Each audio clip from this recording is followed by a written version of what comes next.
Hi everyone. Welcome to Coding Captain. Today, we're breaking down one of the most common buzzwords in tech, frameworks. For a real example, imagine you're building a house. A framework is like the blueprint and tools you use to make the job easier, faster, and more efficient. It provides the foundation and structure. Programming example, in web development, frameworks like Django or React provide pre-written code, tools, and rules so you don't start from scratch. Why use a framework?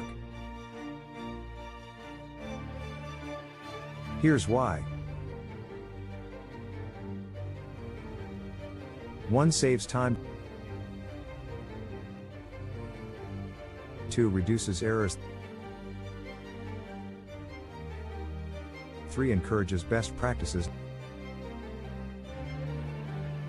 Now you know what a framework is. Got a favorite framework? Drop it in the comments below, and don't forget to like and subscribe for more bite-sized tech tips.